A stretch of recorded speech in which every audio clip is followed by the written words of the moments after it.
we're back for another great episode.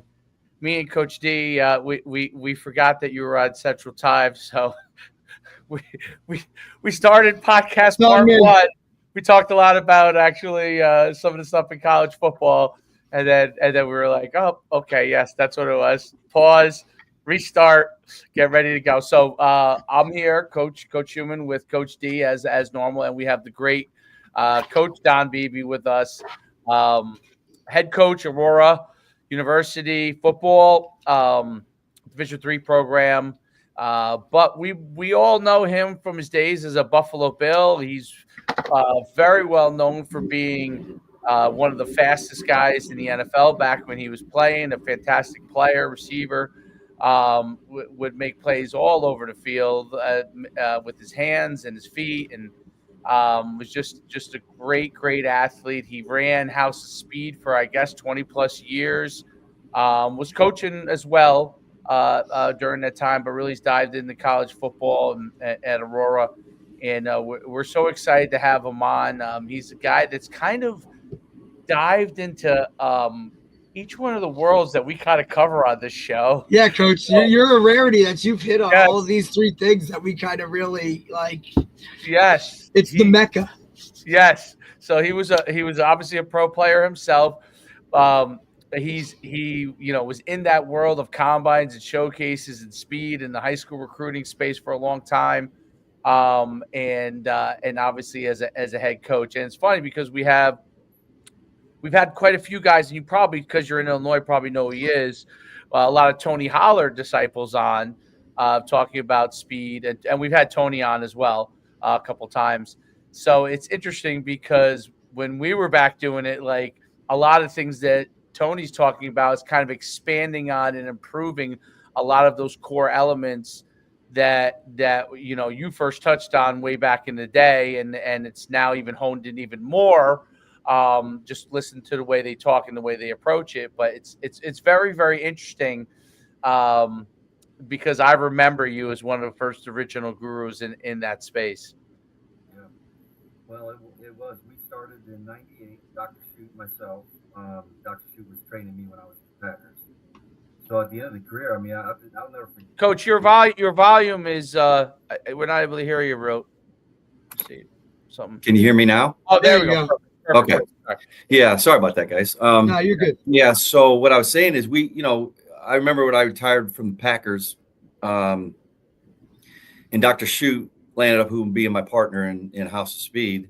He was training me, and I just remember one day I said I knew I wanted to be a part of young adults and athletics and just mentoring through sports. And in '98 nobody was doing speed training and sports performance training and combines and stuff like that. And we were at a Chinese restaurant at lunch, and I looked at him. I said, "Hey, listen, why don't we do what you're doing with me?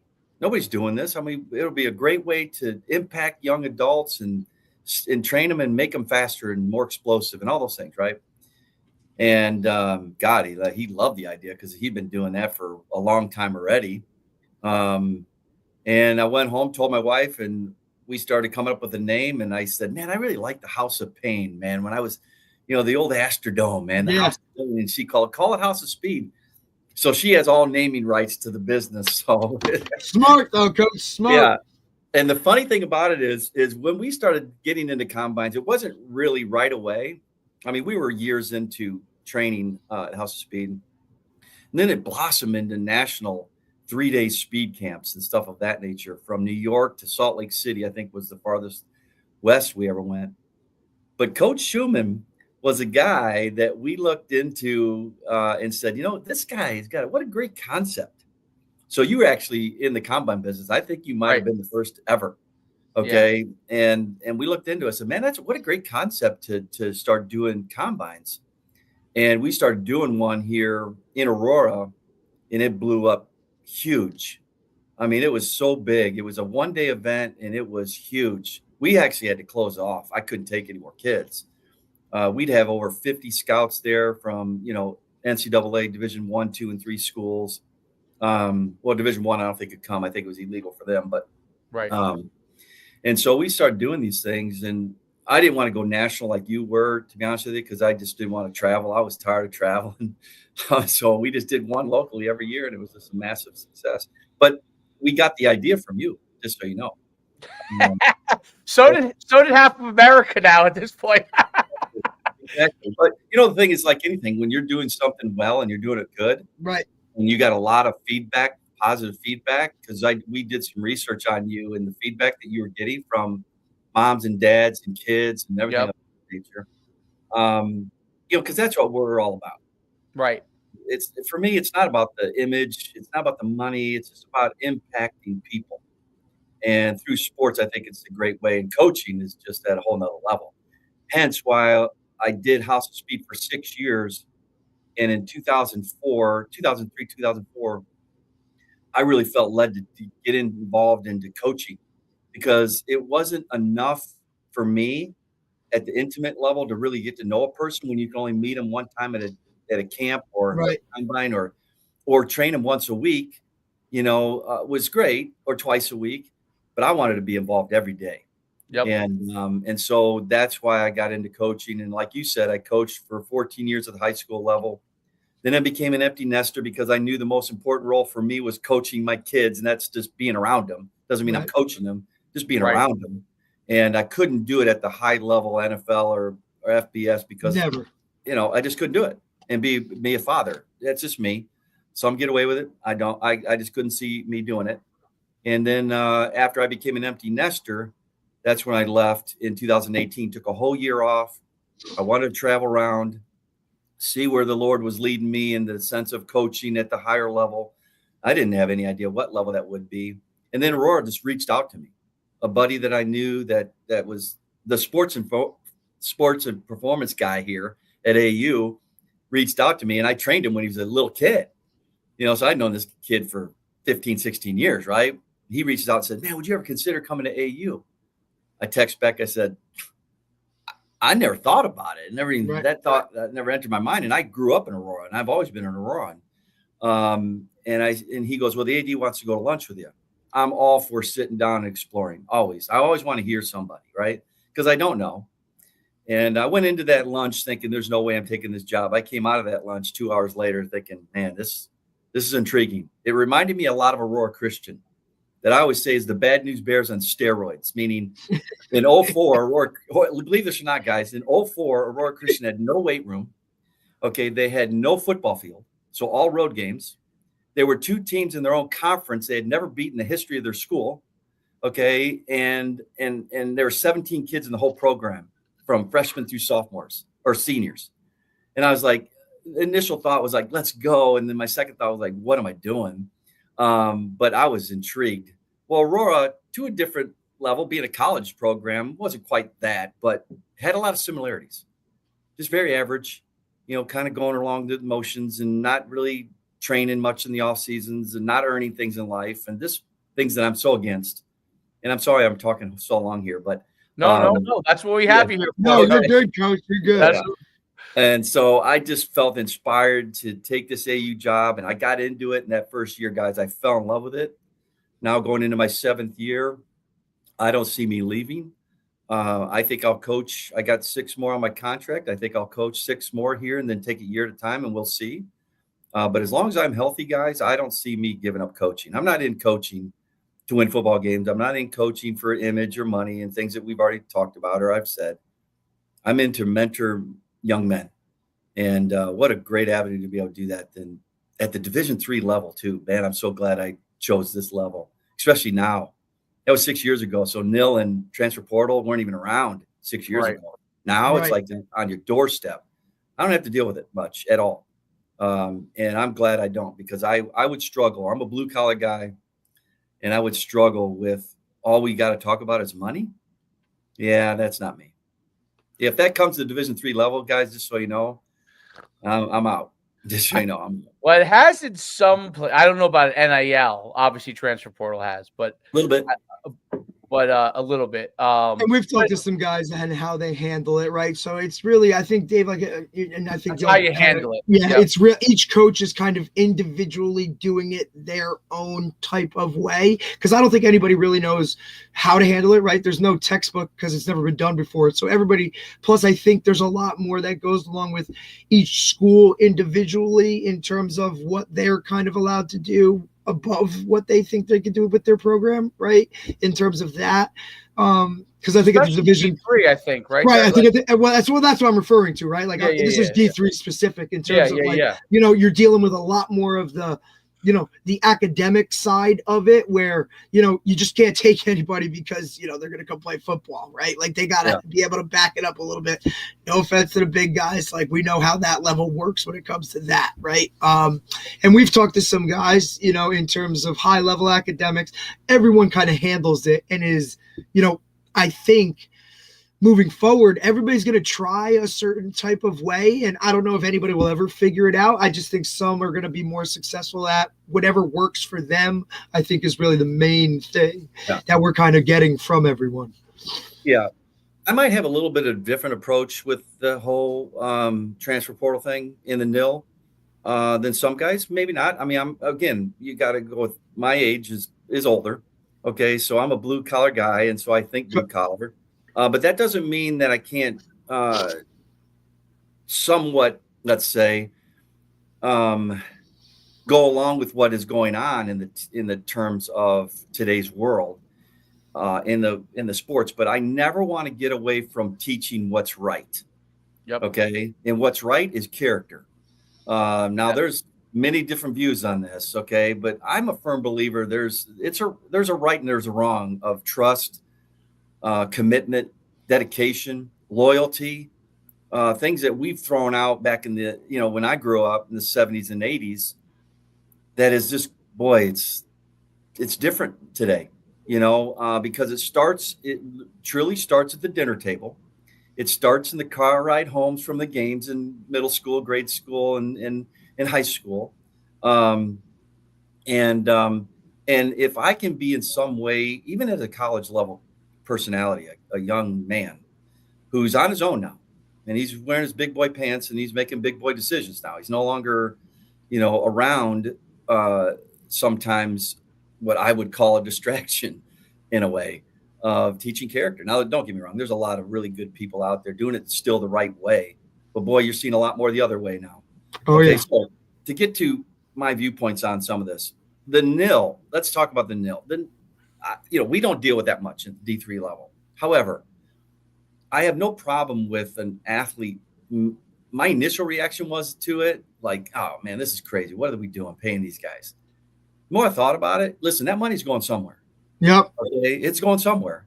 So I really, truly believe today that, the athletes should get something for his image and what is being done. Now in education, certainly do it. But as always, okay, we bloviate and make it so much worse than really it should have been. And it should have been limited. Okay, these guys should be making more than they would be at a pro level. When a college guy says to himself that I'd rather stay in college one more year or 2 more years because I can make more money, there's a problem with that. Okay, so they should be paid, but a limited amount. And I think that they should all be paid somewhat equally to a certain degree. Okay. If the quarterback's image is being used more than another person's, then okay, maybe he makes a little bit more. I have no problem with that either. But they should put limited on that big time. Right. Okay. Now the transfer portal, that's a whole nother animal. I think it's an absolute joke. I'm sorry. If some disagree, hey, we're all going to disagree and agree upon things. It's a joke. It's teaching young men the wrong way to approach relationships, responsibility, trust, loyalty, all the things that we said. Do we deal with it? Yeah, very limited. We have dealt with it. Here's my view on it. One, as a coach, create an atmosphere that's going to be really hard for him to leave. Create a culture, okay, that loves that kid no matter who he is, and treat him like a son, okay? And there's certain ways to do that and certain ways not to do that. But treat him like it's going to be really hard for him to leave. Okay. Teach them and talk to them. What decisions are you truly making? Because they're hearing it from the other end. I literally had a person, and I'm not going to certainly name names here. I had a kid that mom thought he could play at an FBS school that was a top 5 school in the country. Okay. At that time when we were having this conversation, sophomore. And I was like, listen, if you were at that level talent-wise 2 years ago when you were in high school, you would be somewhere already. Okay, if you were that good, you'd be somewhere. Well, I got overlooked. Okay, they're going to find you. If you're that good, they'll find you. They found me in Shadron. Now that was the next level, but they found me in Shadron, which is the end of the earth. Okay, it's nowhere. Okay, they'll find you if you're that good. So to try to talk sense into him didn't register. Okay? And so what happened was, like it always happens, they'll go from one D3 program to another D3 program, or never play again. Some put themselves in a portal and never get picked up again.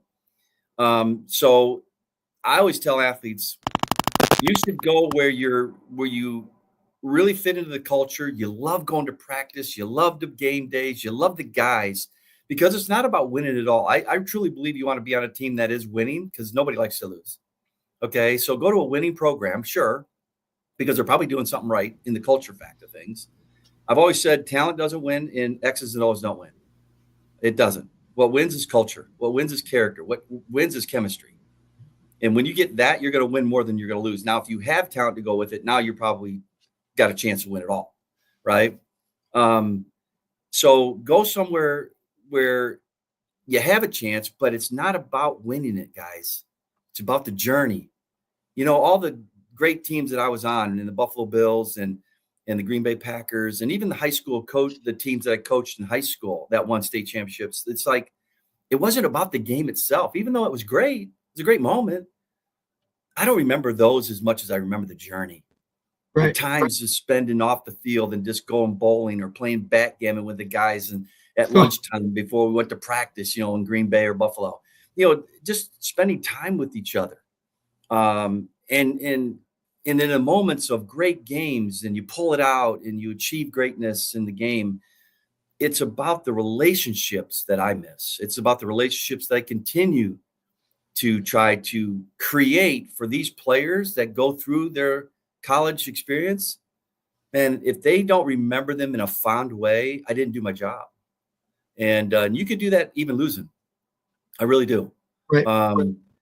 Because only one can win it. So that means everybody else is a loser. Well, that's kind of a stupid way to look at it. No, winners are not defined by losses and wins. Winners are defined about the journey, how they go about every day to create the ability to win it all. That's what a winner is. They wake up every day and say to themselves, I'm getting better today.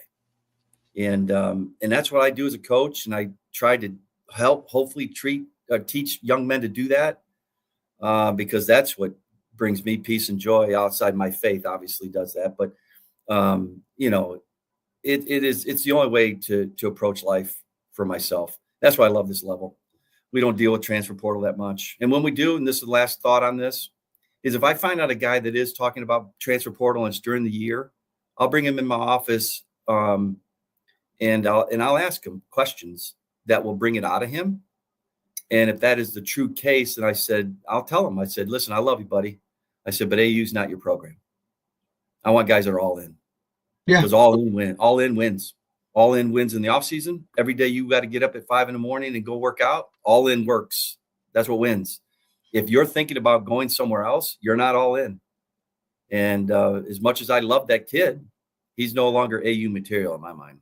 Mm-hmm. That's your right.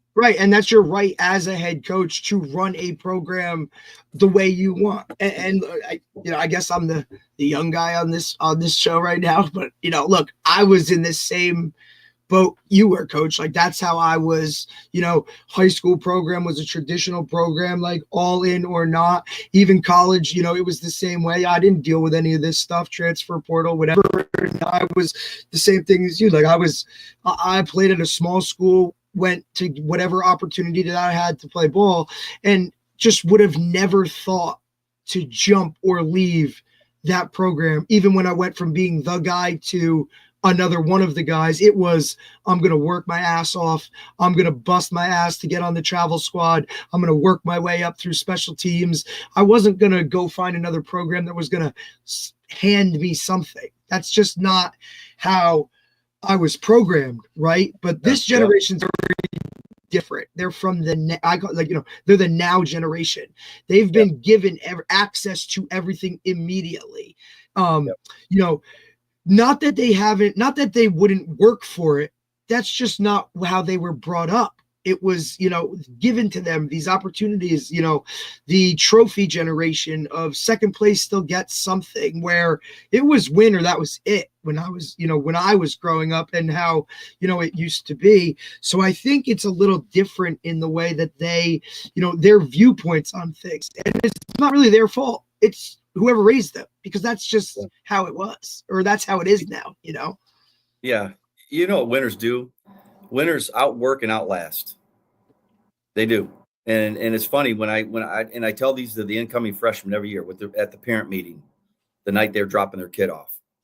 And I tell them this. I said, winners will outwork and outlast. I said, as you sit here in your freshman class today, there might be 10 wideouts in that class. I said, there might be 2 or 3 of you in 4 years left. I said, those guys are probably going to be playing because they outworked. They stood the ground and they did that. Let me just add this, is you got to ask yourself as a coach, why are you coaching? Right. Why are you coaching? Because if it's not about mentoring young men or women, then get out of coaching. Okay. Because if it truly is about mentoring, okay, which that's what the profession really is, to be honest with you. It's a great mentor, and what a great way to be able to do it. And then sports, if it's not about that, okay, then the transfer portal, you look at the transfer portal, a kid's going to be at your school for a year or 2, and then he's going to leave. Well, how do you mentor that? It takes years. Yeah. It takes years to mentor a person, and you got 4 years. And boy, I've seen amazing transformations from freshman year to senior year, because it takes time, okay, to develop confidence in themselves, just spirituality, if that's their thing, or just showing up and working hard and earning things in life. Those are things that takes years and years to develop. So to me, that's why I would get out of coaching. If I had 20 guys leave my program every year. Oh, could you imagine? I would lose my mind. I can't do it. I couldn't mentor. I was talking to a really good friend of mine who's in FBS school yesterday for a long time. And you played shrink, huh, Coach? You played shrink? Yeah, without mentioning names in school. Yeah, he's frustrated, and I hear it all the time.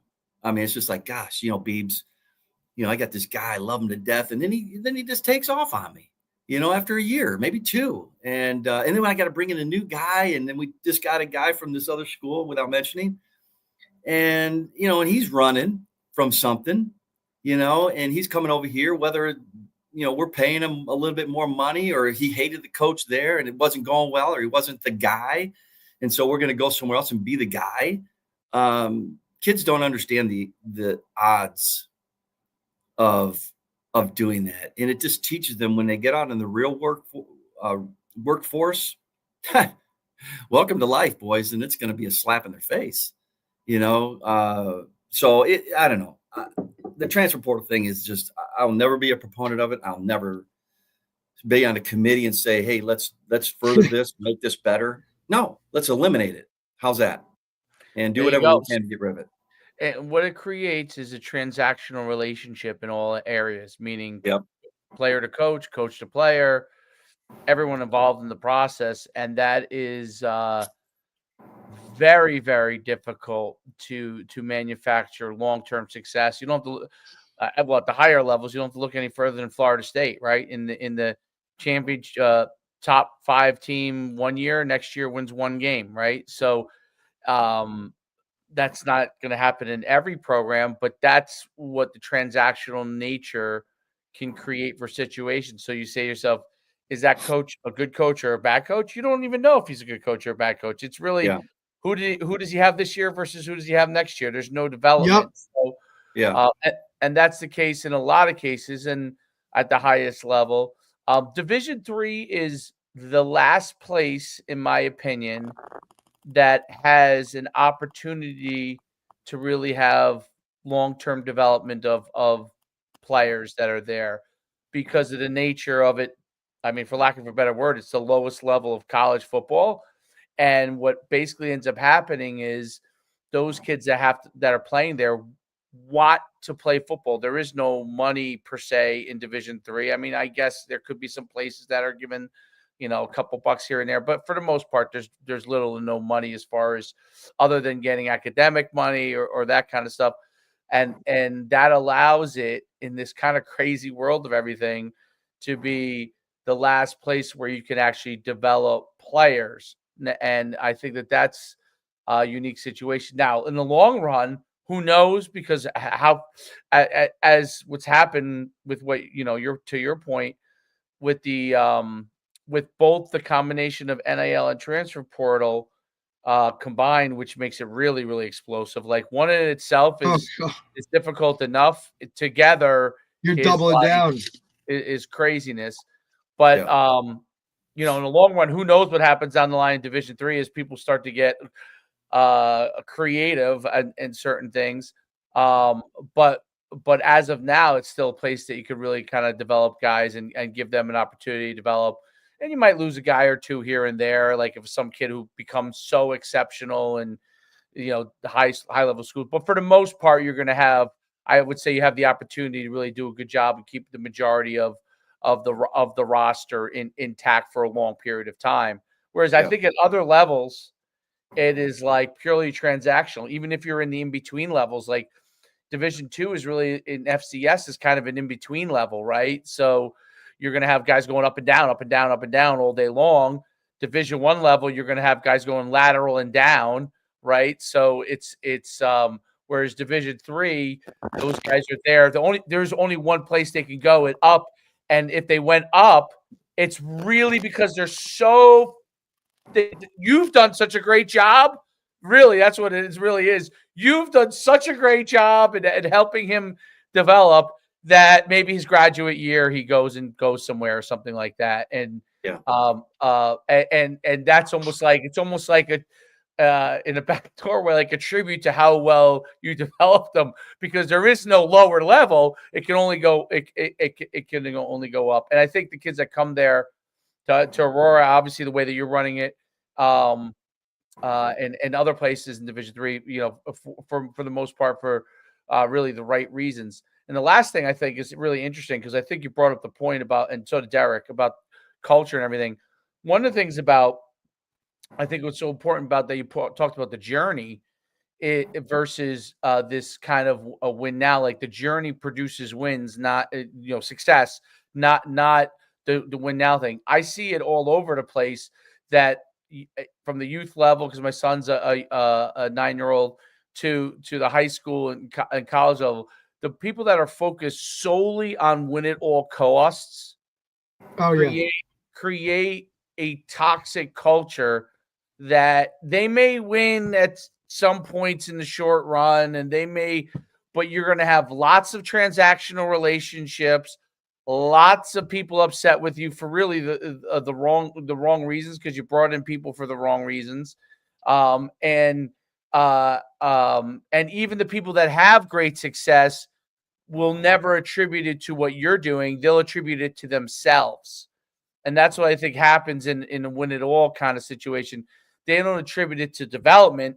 They attribute it, I was good, coach brought me over because I was good, and it's because of me only, type of deal. And I think that's the difference between the journey, where if you have success, you know why you had that success, whereas win now, win at all costs, nobody really knows exactly why you have success. The only thing you can attribute it to is that you brought in better Johnnies and Joes, and that's the only thing you attribute it to. And eventually you're not going to have all the best Johnny and Joes because some of them are going to go somewhere else.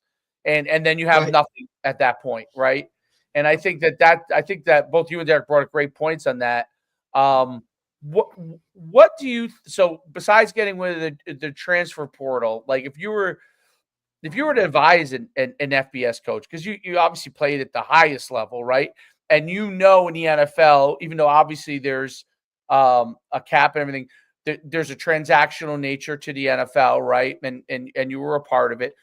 If you were to advise like higher level coaches, what would you say? Hey, listen, if you want to get some level of a journey in your program, that you would do it X, or is it impossible?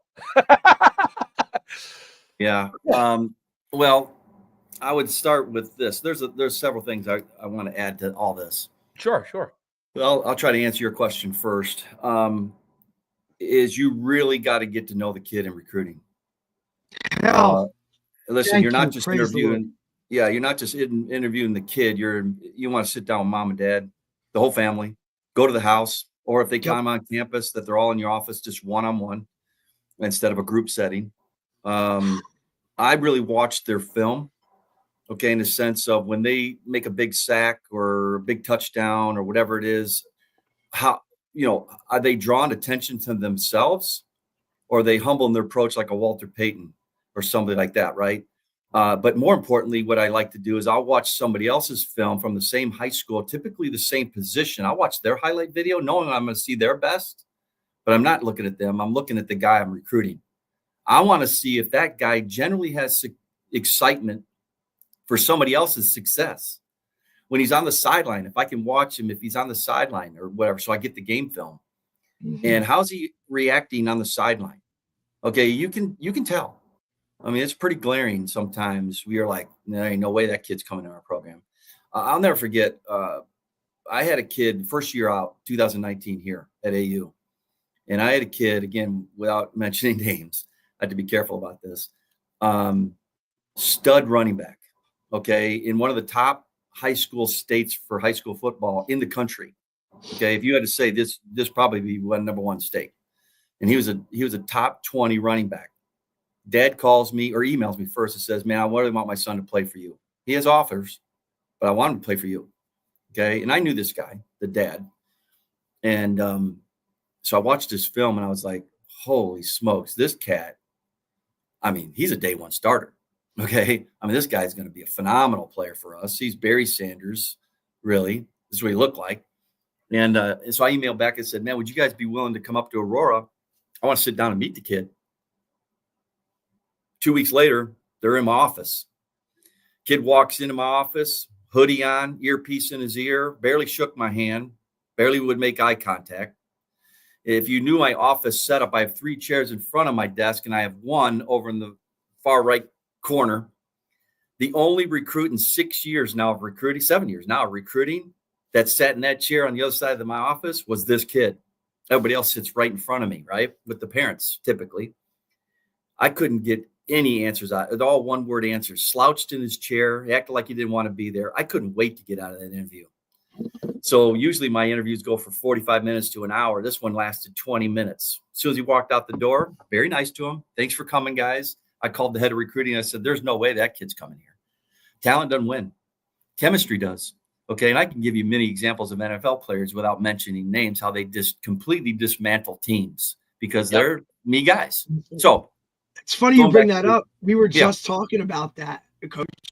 I'm not trying to get – I want you to keep going, please. But we were just talking about that makeup of how the wrong piece – like, for example, Florida State goes from undefeated to not winning games, right? Like, just by bringing in those couple pieces, which is a whole nother thing. Go ahead, Coach. Sorry. That's okay. That's okay. So I would start with the interview process. You can find out in an hour conversation, and as you're recruiting the kid, if he's a high character person. Okay. If he's a high character person, chances of them leaving is less. Doesn't mean it's not going to happen, because it does. Okay. But you start to form a relationship better with the high character person and how they were raised. I mean, listen, as Derek was even saying, my dad raised me. Listen, there was no way halfway through a season or at the end of the year that you were going to do what? Yeah. Transfer portal. No, that wasn't going to happen. Okay. Now I also want to touch on this because I know there's people going to be listening to this and going to say, come on, coach, you've never taken a kid from the transfer portal. You know that's right. So the answer is yes, I have. Okay. I don't do a lot of it. I don't dabble into it. But when you're now losing a few kids every year because of the portal, and it's not a ton for us. I mean, we had, I think, 4 this year leave. Okay. But my whole philosophy in this is how, because you have to somewhat replace certain guys. However, what I will do is this: is I evaluate every position. Can I win a national title with that kid at that position? That's how I evaluate it. I don't care what position it is, including kicker, punter, whatever. Can I win a national title? Is that kid good enough to help us win a national title? If he's not, then I need to somewhat upgrade it. Okay. Because coaches, we're always trying to upgrade and we're always trying to bring in guys. That's why in the draft, don't draft for a position. Typically draft the talent of the kid and, in the best player available. Right. So I look at it as, if a guy comes to me, for example, and I'll mention this kid's name because he's on our team now, Trey Erweiler. Trey Erweiler came to us from Northern Illinois. He was at Northern Illinois 3 years, just had a bad experience, felt like he was not going to be able to get in and play. Extremely talented young man. And he came to me and wanted to transfer to AU. He's a local area here kid. And it was somewhat of a need of ours, but man, I really put him through the grind. I asked him a lot of tough questions. Okay. And if those questions, to give you a little bit of an idea, why are you transferring? I want to know why you transferring. If it's the wrong answer there, not a fit for me. Okay. I didn't like the coach. I wasn't playing. Those are bad answers. Okay. So I'll really get to know that kid. Fell in love with the kid after an hour with his dad and knowing him and such. And it was a good fit for us because when he came in day one, I mean, he was unselfish. He wasn't acting like he owned the place because he came from Northern Illinois. Just fit in real well with the guys, chemistry. Guys loved him. They voted him captain this year. I mean, that's what they think of Trey Erweiler. So those are every guy so far that we've brought into the transfer portal, which has not been a lot, have been those high character men that have fit into what the culture that we're doing. You start to bring in guys just because you already had that guy at that position. Then you bring in a Division I player, and then he takes the position of the guy that you already believe you can win a national title with. Oh, you're going to dismantle your team. You're going to dismantle your team because you're going to lose the trust of your guys towards you. And as a coach, I want to earn their trust. I don't expect it or tell them that, hey, listen, you respect my opinion. That's right. Because listen, no kid. I have this saying, nobody wants to know what you know until they know how much you care. That's right. I mean, think about that. I mean, they want to know if you care, they're all in with you and they'll trust you. And then you got to live that out. So bringing in a bunch of guys every year in the transfer portal would be dismantling the team in my opinion. One here and there. Now I'll go to another on top of this. And this was mentioned a little bit earlier. Do you help guys in the transfer portal? Matter of fact, I had a mom in a recruiting meeting the other day. Well, what are you going to do for my son after his freshman year, sophomore year, and he's really playing well in AU, and how are you going to help him in the transfer portal? And I said, don't take this wrong, ma'am. I said, don't come to AU. It's not your place. I'm not going to help unless there's circumstances that kid needs help. For example, 2 years ago, we lost our starting corner, great player, high-level athlete. Could run, great length. Well, he ran into financial issues, and it was legit. He wasn't lying to me. It was legit. And so we helped him find a home. And he landed up going to an FCS school and started at corner for that FCS school. And now he's going through his pro day right now. And hopefully he sticks on with the team and gets on with the team. He's that talented. So he'll get a chance. So I helped him because he had circumstances that were out of his control. He didn't want to leave. He loved it here. We had a kid 2 years ago as well, same year. Came to me in my office, star defensive player, said, Coach, I'm thinking about putting in the portal. And I said, why? He says, well, God, Coach, I just want to know what it feels like to play in front of 80,000 people. I said, well, I can't give you that. Okay. He says, before my career's over, I just want to know what it's like to run out of Notre Dame or run out of Clemson or whatever. I said, hey, that's something I can't give you. So because of my relationship that I had with him already with this kid for 3 years, because he had COVID, he had 2 years left. But I said, you know what? Yeah, I'll help you. You're a great kid. I love you. If that's what you truly want and that's the reason you want, let's see what we can find. Well, he didn't get in the FBS. He had, I want to say, 4 or 5 FCS, full ride scholarships. He chose to stay.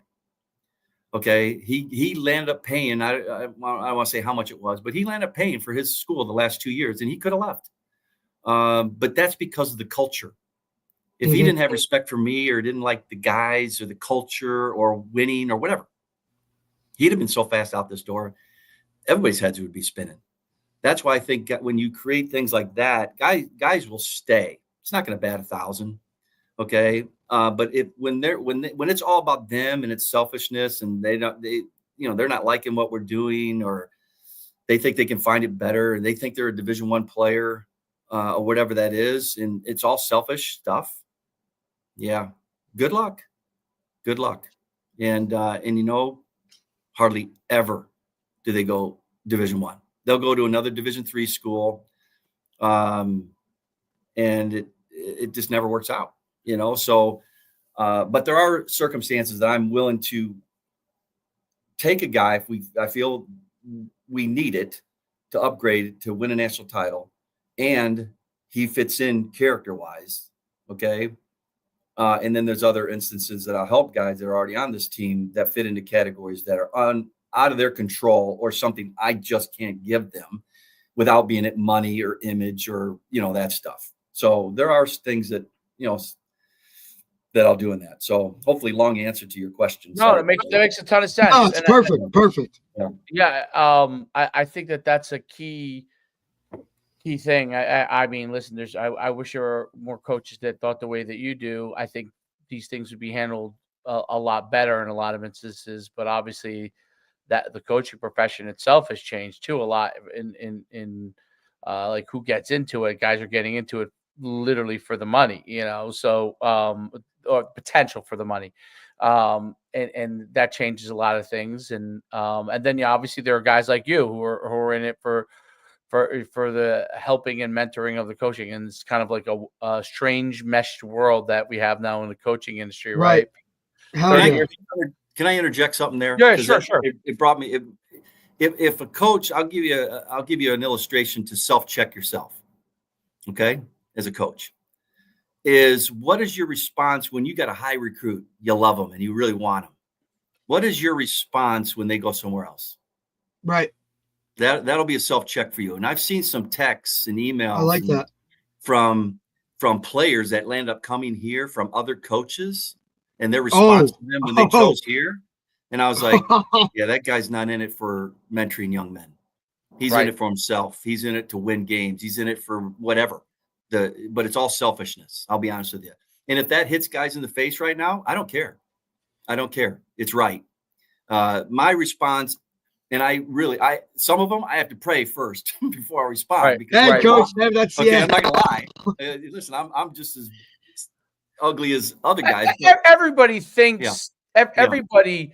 So the difference is, look, nobody's happy when they lose a recruit that they thought they might have or wanted to have, but it's having the self-control to understand what your mission is, right? And that's a big part of it. It's like, in New Jersey, when I was coaching for many years, I coached at a public school, and we would lose a lot of times the best player to a private school. And my whole thing was, even though I wasn't happy about it, doors always open. I wish you the best. You know what I mean? Was I happy that he wasn't coming to me? No. But Derek knows this to be true. 2 of these kids came back. It didn't work out for whatever reason where they were. Yeah. They always had a relationship with him. That team, when those guys came back, it actually helped the team, and they ended up going to the state championship, right? And those kids were always great kids. But and Dave, that's what I was gonna say. I was gonna piggyback, and that's what I was gonna say, especially now in this world of transfer portal, when those guys go to that level, and they're not, it's all right, outliers, whatever. They're not gonna make it. They're not a level player. Keep that relationship, never burn a bridge. That kid's gonna come back now, and we've discussed this, right, Dave? Like that kid's gonna that guy was great. Right. Or it's like, but he's going to come back. And if he comes back, he's going to have more of a fire lit under his ass to play better. Like, this guy knew exactly what he was doing, and I should have listened before. I'm going to go play harder for him, or I'm going to prove that I should have made it when I tried and didn't, but now I'm going to just come back here and work that much harder. So the never burn a bridge thing works both ways as a player and a coach. Because it's incredible. You see some of the responses that some of these guys are, just how they talk to student athletes in general. It's like, what are you thinking, right? It's really extremely just on a whole nother level of it. And and Dave's had great experiences with keeping those relationships with those guys. And now, hey, you now have an opportunity to come here, and I'm still all about you, buddy. You know? One of my great mentors, Coach Levy. God rest his soul. Well, he's just the guy is the most humble Hall of Fame person I think I've ever been around. And you meet him on the street, you're just a person that he doesn't even know. I mean, he's always going to stop, shake your hand, sign whatever you want, sign, take a picture, whatever it is. And the guy's 99 years old. It's crazy. And I have a picture up in my office here where he just celebrated his 99th birthday this past September, October. I had a game up in Wisconsin, and dinner was at 6:00 at Harry Carey's in Chicago. And Andre Reed, Bruce Smith, Jim Kelly, Tasker, Thurman. I mean, there was 9 guys, I think, that were all flying in to have dinner with him and surprise him on his 99th birthday. So I literally, game was over. Post-game speech was, guys, I got to go because my coach needs me at this birthday party. And so I drove as fast as I could to get to downtown Chicago. I got there at 6:01. Okay, so I just made it, and to sing happy birthday for Coach Levy. Why do I bring him up? Did he not re-sign me? Yeah, he didn't re-sign me. In 1994. Going into the 5 season. But you know what? He did it in a way that he said, hey, Don, could you come up to my office? I want to talk to you.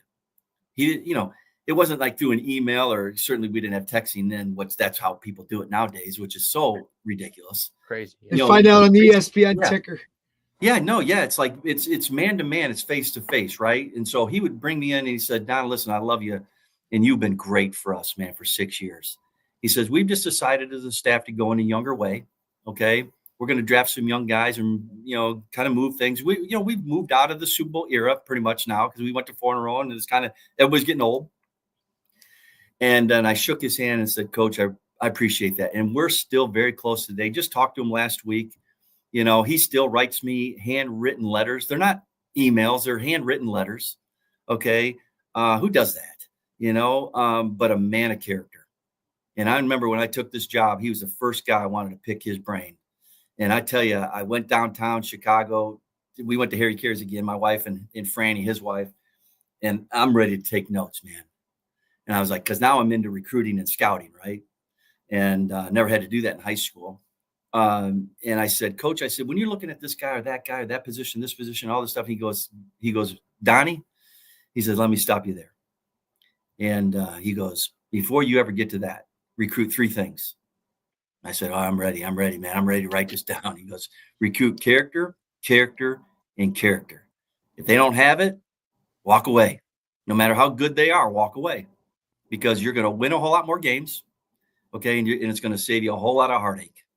And it's funny because you look back in those Bills teams, and they were full of guys of character. Now you might say, well, you guys are known as the Big Green Bills in 1989. That's such hogwash. We were brothers that weren't getting along. Okay, but we loved each other. Okay, because Thurman Thomas and Bruce and all these Hall of Fame guys, man, they showed up every day for practice. Every day, they worked hard, man. I mean, you can't be 300-pound man like Bruce Smith and your body fat's under 10%. That guy trained hard. Yeah, I mean, he was just unblockable. but we all just got along, and we still get along. I mean, here we are 30 years, some years later, we're still getting together, celebrating the birthday party for our coach. Who does that, right? All your great teams in the history, going back to the originals, the Green Bay Packers of the 60s, and all the teams that had this, the Kansas City Chiefs has that now. Why? Because their leader, Andy Reid, is one of the highest character men I've ever known. He was a tight end coach when I was with the Packers. I sat right next to Andy for a couple years, right next to him at every meeting, offensive meeting. That guy, one of the greatest men you'll ever know. I mean, I would put him in the Marv Levy category because that's why they win, is because of the culture that they have, not the talent. Well, it's a thing where I can't remember who said it to me, but you want to have a bunch of people on your team that have character, not a bunch of people that are characters. That's a big thing, because there's a big difference between the people who carry themselves the right way and the ones that are trying to always grab attention for themselves as a player. And obviously you always want to have competitiveness, and you always want to have people, working to be their very best. Obviously it's a big part of it. To me, it's always this. It's like, if you're an athlete and you're competing, are you working to be your very best, right? It's not what someone else's best is. It's not, that person over there. It's, are you working to be your very best? Because that's what the team needs you to do. And those are the things that are really, really important, because it's always conflated with winning and losing, right? Like I have to tell this to my son all the time. Guess what? You're going to lose. It's going to happen. No matter how good you are all the time.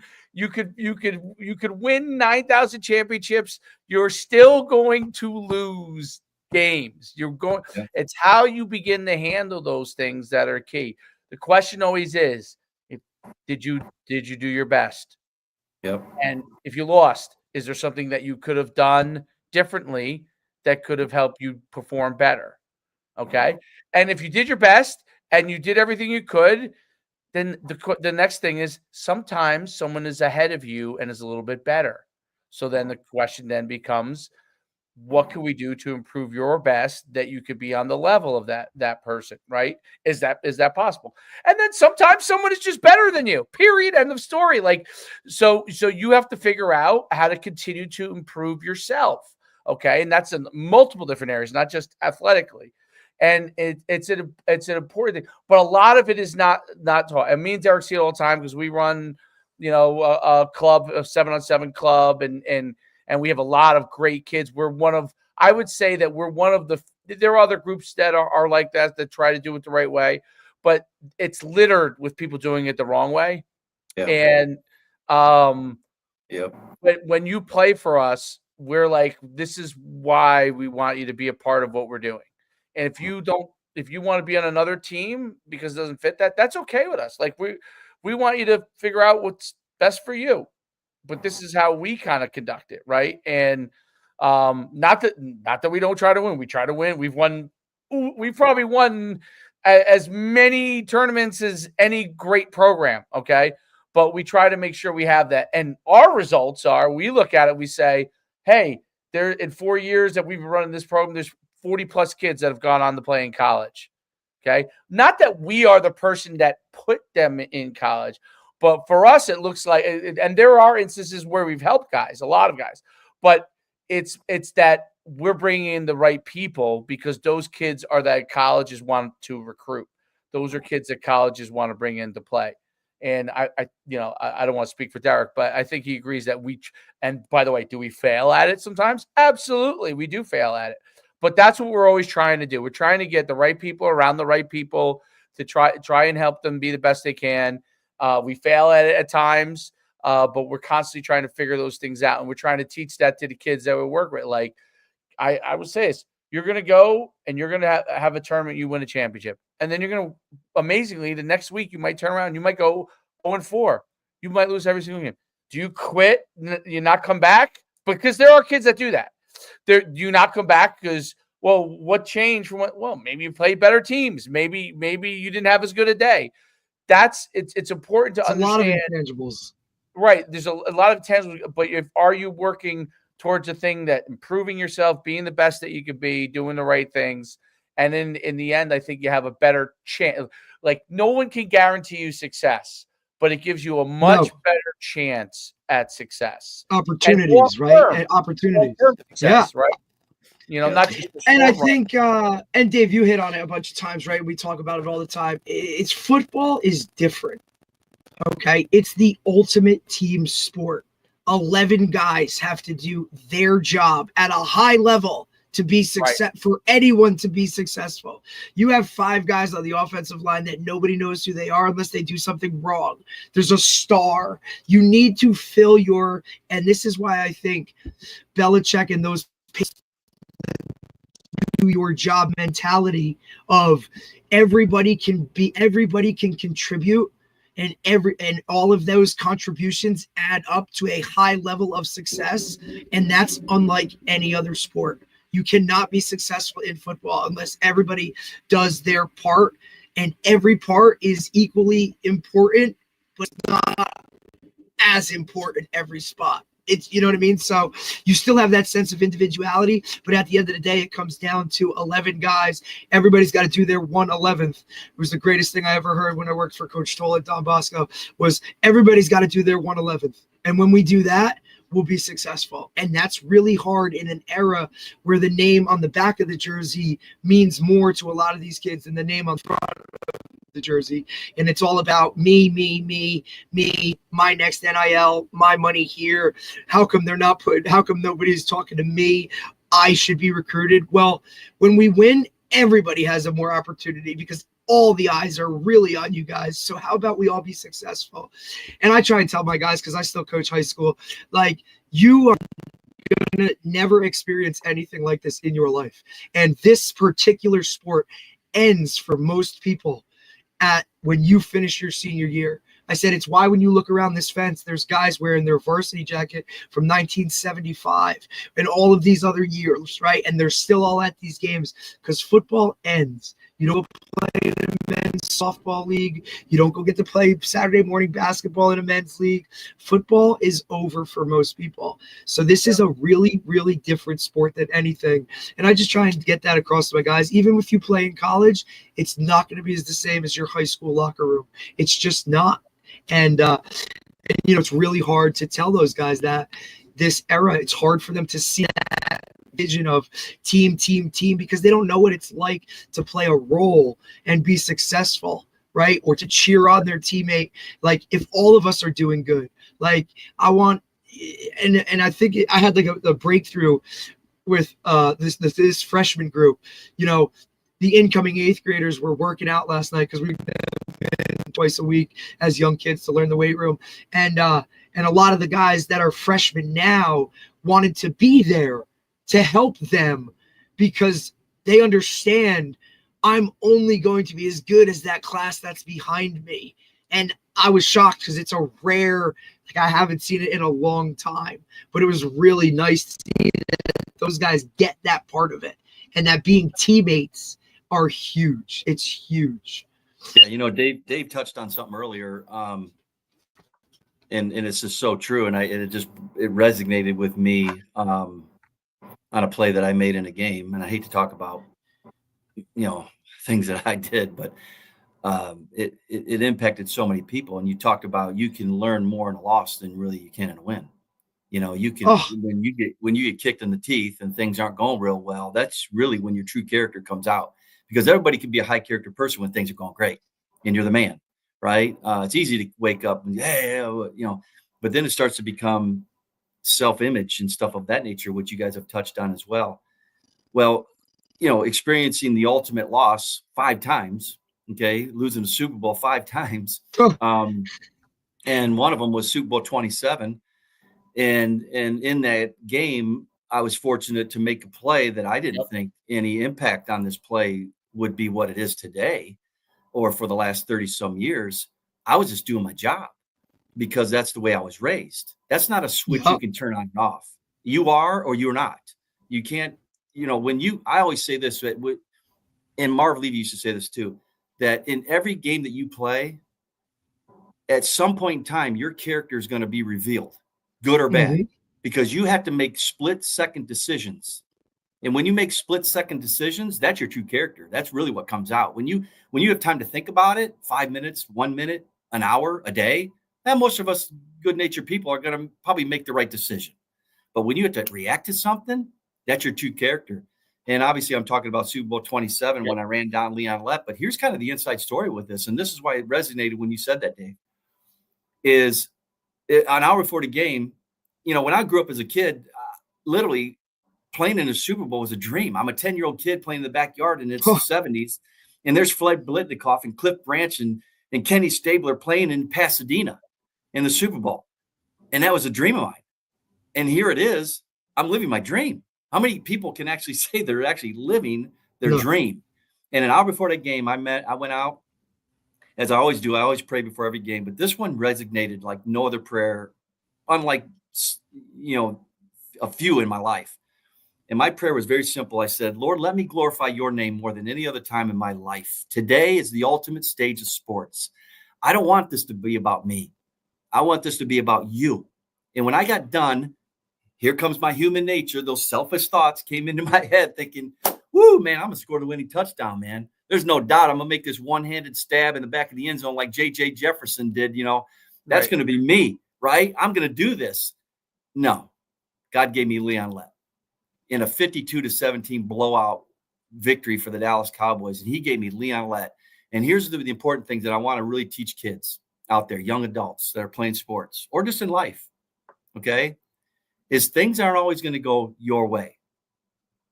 But when they don't, how you react to it, okay, is going to be ultimately who you become as a person.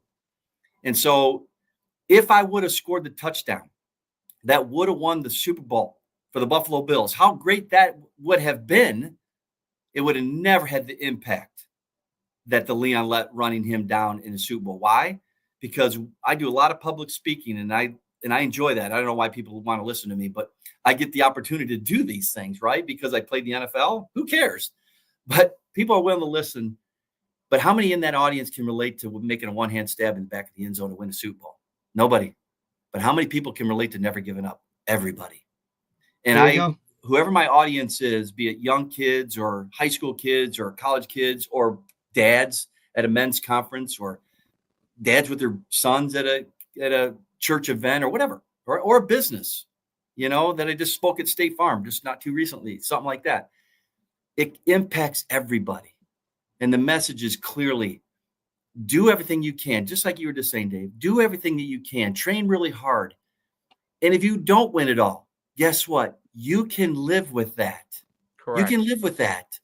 If you don't give it you all, and you really know down deep inside, if you don't, your teammates probably know, your coach probably knows, but you're going to know. You can't live with that. And then you come up with, I always say, when people ask me why I made that play, I say, my dad. Yep. That's awesome. How he raised me. Okay. And when kids don't make it in life, they always say two words. You know what those two words are? I wish. As soon as you say, I wish, okay, I have two more words for you. Too late. Okay, so why put yourself in that category? I talk like this at some of my recruiting deals, and I was talking like this in my office one time, and I was talking to the kid and impacting him, and the dad kind of says, Coach, don't take this wrong, but can I interrupt for a second? He goes, aren't you kind of building pipe dreams in young men? And I looked at him and I said, sir, don't take this wrong. I said, I'm glad you weren't my dad. And he goes, and I said, because my dad would have never said that. My dad would have said, son, go be the best that you can be. You don't have to be the best. Be the best that you can be. And then every time, son, I promise you, every game you play, you can live with the result. And you know what? Yeah. He was right. I got no regrets. I got regrets in life. But when it comes to sports, I got no regrets. I mean, I did everything I could to get it out of this body. I wasn't talented enough. I just outworked and outlasted other guys that were better than me. And I'm a true testament to young adults that, golly, if Don Beebe can do it, why can't I? Right? Yeah, exactly. Why not? Coach, I'm not going to lie. Like you were that for me, right? Because I saw a guy that was similar in character, stature, right? Like the whole kind of gamut. So coming up, watching you make those quote unquote hustle plays and all those things kind of for me was like, look, if this guy can do it at this level, I'm not saying I can't, but it was at a young age. I needed something that was similar to who I was. Hey, if he does it, I got a shot, right? Wayne Corbett, same type of gig, right? Yeah. Like, that's what I looked at, and it was, okay, he's a receiver, but he also does this stuff. Maybe I should get focused on some of this stuff, right? And look, that was what was instilled in me from my father was, play special teams, work hard, do all those things, but control the controllables. And those were things I could control. Couldn't control my height, couldn't control my speed. I could work to improve them, right? Yep. I could control my work ethic. And if I focused it towards that, and then even at the end of the day, I knew that it was only an opportunity that was promised.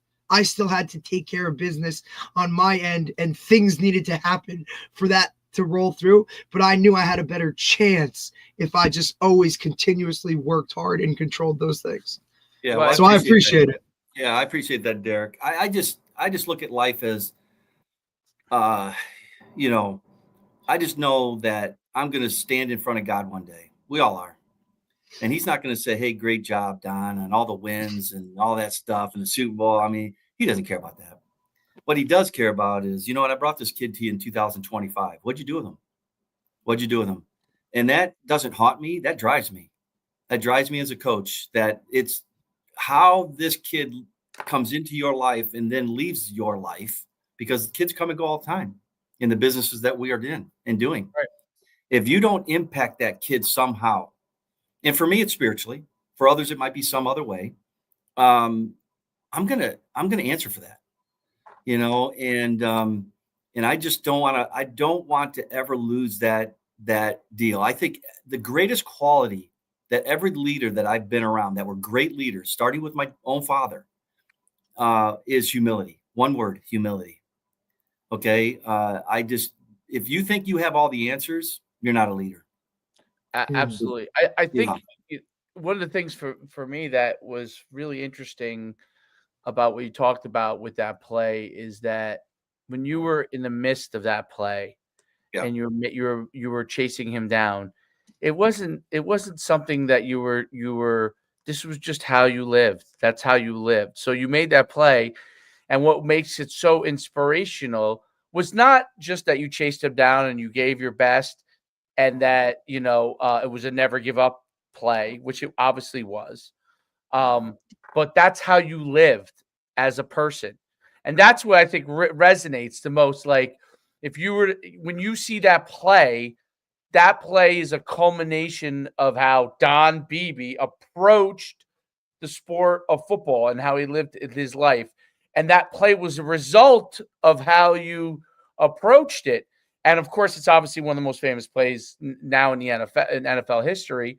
And I always say that, like, it was one of those things where Leon Lett probably struggled with a lot of the fact that that some of those things happened to him. It had zero to do with but it was the fact that you had your approach. It had nothing to do with him. It had to do with your approach to everything. And I think that that's such resonance. There are two plays, honestly, that I think about in the history of football. That play that you had as one of them, and in college football, and the team actually, I think, ended up winning the national championship. But George Teague, where he walked down I think it was Lamar Thomas from Miami, and it was a short touchdown. He walked him down, pulled the ball out, and they end up getting obviously getting the ball. And it kind of changed the whole entire game. And I would say, like, when people were like, "Whoa, George Teague knocked the play where George Teague knocked off Terrell Owens from the 50-yard line, right?" And, like I said, well, I'm not surprised by that when he was a pro, because he was also the same guy that walked down the Miami receiver and pulled the ball out. And me and George Teague got to know each other from the camps for many years when his kids were coming through, and he was a high school. I might still be a high school coach. That was his character. Like, when I would talk to him, that's who he was. Like, that was kind of how he lived, and he tried to instill that in the kids he coached. So I don't think it's, it's not a coincidence that play you made happen. It was how you lived your life, and your parents obviously are a huge part of it. I think that's a big part to me today, and Derek touched on it too. Parents and approaching your kids and having those conversations. The first thing I always try before I go in and say to my son after a game or anything like that, hey, we could have did this or we could have. The first thing I always ask is, did you do your best? Yeah. Did you do your best? Did you enjoy the game? Yeah. And before we do it, because if he lost, he might be upset, or all these other things can happen, or he maybe made a mistake on this. I could correct that, after that. But if I go in corrections first, it'll be it's going to be a battle anyway when you go in corrections, right? No matter what, especially with kids. Okay. They have to learn how to handle those things. But the first thing is, and now he's gotten to a habit now, because it started when he was real young. Now he got in the habit now that if I make a mistake, like if I come in upset, as a parent can make mistakes and they're thinking about something you did wrong. And he says, the first thing he'll say to me, if I don't go in and ask did you do your best? He said, I did my best. He says it to me now because it's his way of saying, before we talk about any of this stuff, I want you to know I did my very best. That's what you've been trying to teach me to do. Do my best. Yeah. Yeah. There's no question about it. And then he can live with the result. And he can live with the result. You can talk about what you can improve. You can talk about all that stuff. But he wants you to know, and that's what we're looking to get out of, not just, and it goes to academics. Like when you get a bad grade, okay? Yep. Did you do your best? Yep. On this test? Did you concentrate? And that sometimes that's an even harder conversation in sports, because you kind of come out of there and you kind of feel, woof, I'm whooped. I gave everything I had, right? You can kind of physically feel that. But sometimes in school, they have to think about it. Did I really do my best? Or did I not really want to be there? And I kind of whipped through that test because I didn't want to, be there. And that happens a lot more with school, because kids who like sports are more likely to want to gravitate towards that. But school isn't always something that the kid wants to, but it's a necessary thing. It's the most important thing, being able to do great in school, giving your best in school. And sometimes it's not easy, because I know for boys, at least, it's very hard for boys to sit down in a chair and stay there and not move. And so, I have some issues with how kind of we teach boys, not necessarily. Girls are a little different in how they handle things, but with boys, like having them sit still so much. But besides all that, what are you doing? And if you didn't, well, then we need to be paying attention better in class, or we need to. And those are all things that are really, really important, because ultimately you're going to have lots of failures in life, lots and lots of failures, lots and lots of, hopefully lots of successes. But you remember the failures. And if you can learn, absolutely. If you can learn the lessons from your failures, you have a chance. Yeah. Like I can tell you, I don't remember, in high school, I can't even remember many. I scored a lot of touchdowns in high school. I don't really remember too many of them, to be honest. I mean, it's crazy that I remember when I messed up.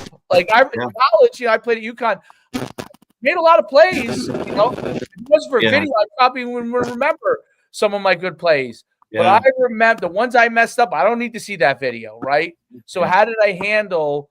How do you handle those things, and then how do you get your mind to improve yourself from that point forward? That's the only thing we could do. And I think your point about coming before God, like, did you do the best you could for this kid when he came in front of you? Did you do? Yep. We all make mistakes, but are you doing this a lot more on the regular than you are not? Barner research came out with a poll. This is some time ago now. And they asked them to teenage kids, boys specifically, and whose opinion that matters the most to you, that you respect the most, that you listen to the most? Great question. 76% were dads. And as we know in polls, that's really high. Number 2 on the list was mom, believe it or not. And so it clearly, parents don't understand how important what they say to their kids are extremely important. Okay. And to the point, I had 3 girls and I had 1 boy, Chad. And I remember when Chad was born and he was growing up, and I could tell right away he was very gifted athletically. Okay. And I already knew that he was already going to have enough pressure on him to play football.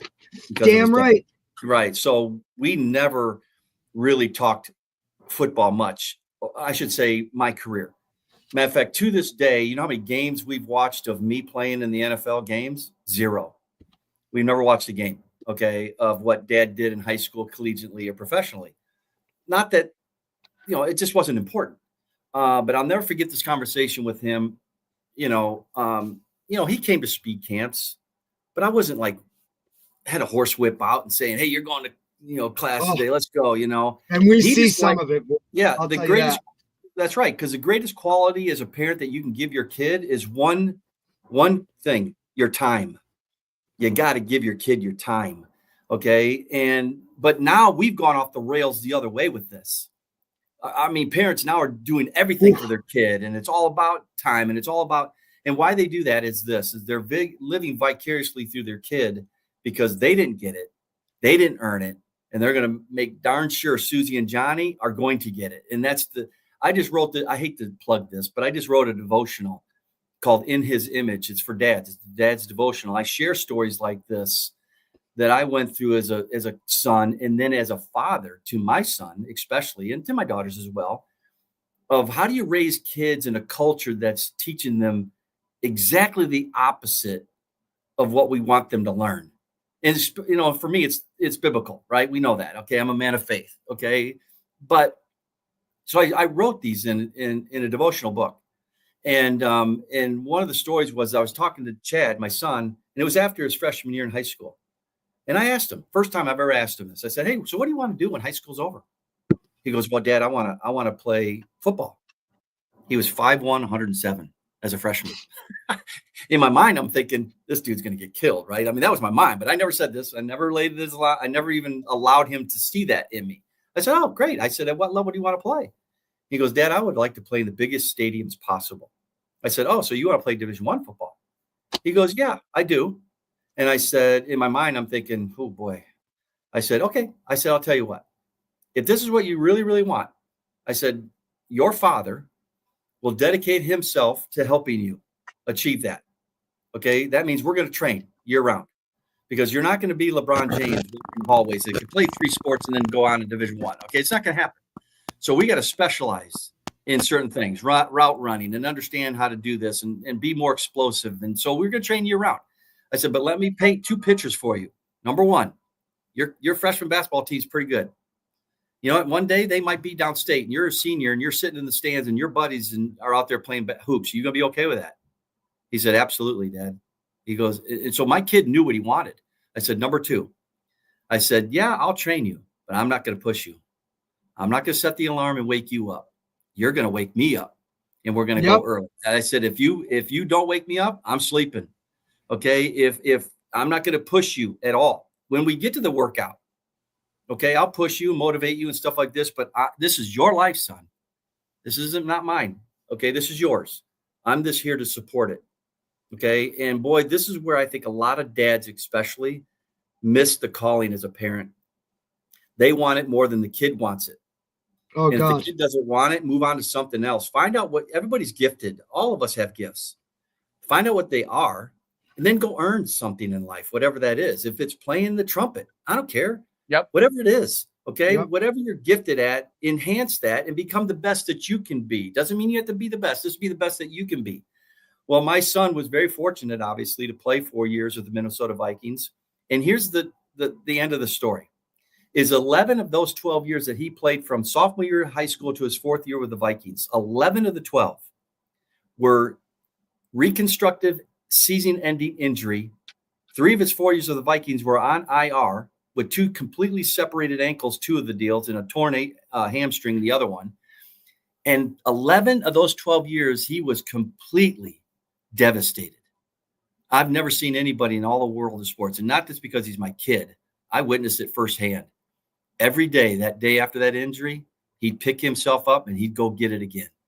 Not one time did I ever call a college recruiter to get him a scholarship. Not one time did I ever call an NFL guy is people always think that this is the case just because he's my kid, he's going to play. Do you actually think they care what I think? No, they don't. Right. They don't. Right. Okay. Dave, didn't we just have this conversation? We just had this we literally just had this conversation about even Dave doing what he did, having played at UConn in all of his years, right? Dave, I think it was like, what'd you say? Two guys? Two kids that I recommended. That he recommended. I probably recommended hundreds. Yeah. And listen, as a high school coach, and I think I've built a great network working with Dave and just being for where I've played, whatever. When those parents come to me and says, well, don't you know somebody? Yeah. I do. But me, that doesn't mean shit. Like, no offense, don't mean shit. It might get you in the door and maybe a better shot, right? It'll get you like, okay. But what do we, like, that's not the end all be all, guys. Enough. Right, like you still have to now go and perform. That's right. Do it. And it's and the only reason he got to Minnesota, okay, and here's, I mean, again, I hate to use my son, but it's such a great story, is that the only reason he got to Minnesota is because every year at Northern Illinois, he would pick himself up after a season-ending injury 5 years in a row, okay? He had a season-ending injury. And the Minnesota Vikings scout calls the head of strength and conditioning at Northern Illinois because they were roommates in college. So he called them and he said, hey, is there anybody that we missed at Northern? And I won't say his name, but he said Chad Beebe. And the guy said, the scout said, well, he's hurt. I mean, he's hurt every year at NIU. He says, he goes, trust me, bring him into camp. This kid can play, but more importantly, every time he's devastated, man, he gets better. He comes back better because that's the way he was raised. Okay, just so you know, that's not a switch you can turn on and off. It's your character. Well, they bring him into camp, okay, in a 3-day camp, which nobody ever makes these 3-day camps that they're just bringing in kids off the street. None of the Minnesota Viking guys are there. Well, at the end of the 3rd day, Zimmer says, hey, we want you to spend an extra day. We wanted to put you through some medical things and see if you're able to play. Well, he gets an invite to the camp. That's a miracle. Now he gets into camp at Minnesota Vikings in 2018, I believe it was, his rookie year. And who does he land up beating out to make the active roster to play? Oh, Laquan Treadwell. Laquan Treadwell, you could argue, is the greatest wide receiver in Illinois history. Okay, he takes his Crete Moni team to the state title and wins it on a one-man band. Then he goes to Ole Miss, SEC, breaks all their records. He's a first-round pick of the Minnesota Vikings, and this is his 4th year, and that's who Chad beat out to make the active roster? How's that happen? Outwork, outlast. When you do that and you have that mentality, good things always happen. It might not be in your time, but eventually, if you had that attitude, eventually that time's coming. But we always give up too quick because we want it now. We're such a microwave society. We want it now. Right. Okay? That's what I said. That's what I've been saying. That's right. And the way you grow is go through adversity. That's how you grow. Okay. And good things always happen to people that just wake up every single day. And this is me, guys. I'm just telling you, I can't remember the last day in my life that I woke up and I said to myself, oh crap, I got to go to work. I love going to work. I loved my job. I loved it as a player. I love it as a coach. I loved House of Speed. I've loved everything that I've done in life. I don't have an alarm. I don't need an alarm. What's an alarm? I get up in the morning and I'm ready to go. Okay. And that is how I want to not just train my 4 children. That's the way I was trained by my father, who worked 3 jobs and got us everything we needed, not wanted, needed. Okay. And it's just something that I love at this level, going back to that and end with this. That's why we do what we do, guys. If it's about us, get out. It's got to be about them and our kids that we're coaching and training. Well, no doubt about it. I think somehow I lost Derek here. Absolutely, no doubt. It's been unbelievable having you on. The thought process of really giving your best for everything you do and figuring that out and getting people, parents are so important to that. I think we're all people now, after years and years of seeing how the culture had changed to not having, trying to have parents as not being the most sorry, Derek. Some happened. I might have actually clicked something. I don't know. But sorry about that. but parents are so important. And I remember in like, in the 90s and 2000s where they were trying to like make it like a thing where parents weren't as needed, and it was such a mistake. And we're now knowing, right, some of the ramifications of those things. But people now really are starting to understand again, I think, that parents are very important, the mom and dad, to being able to help the child succeed. And then helping parents to understand the right way to approach things. Because, one of the nice things about how it was when you grew up and I grew up was you didn't have to worry about all these extra distractions. There are lots of great things about social media and great things about, being able to do YouTube and all that kind of stuff. But then there's also negatives, right, for young kids, where they don't know when they're watching a screen that it's bad for them to watch it too long. So that's why parents are so important. Parents are so critical because they have to be able to interject and be able to teach these lessons. And so I can't thank you enough for coming on. It's great reconnecting, and what you're doing is unbelievable. I hope what you're doing spreads God's work. Yes, to more coaches, so they understand the importance of approaching it that way. I can't wish you anything more, but just a continued great success that you're having, and you're an example for everybody. Every time that video comes on, it's inspirational every single time. I mean, my son's seen it a million times. Like he could tell you it. He's 9 years old. He's probably seen it 50 times because he watches the NFL Network probably all the time too, and it always comes on. But it's such an inspirational thing, and I think of those things more of as players are so much more impactful. I mean, than obviously scoring touchdowns is great, and those things are great things, and those are exciting moments, and those are inspirational in their own right. But when you're trying to teach character, how you approach things, that's really what it's about. It is. Well, I appreciate it. It's great getting to see you guys again too, especially you, Dave. And I also appreciate what you guys do. Just keep doing your work, okay? And I'm honored that I got to be on your show today. Thanks so much. It's great seeing you, and we'll see you soon. All right, thanks, Dave. We'll see you. Right. Thanks, Derek. Thanks, Coach. Take care, man. All right. Appreciate it.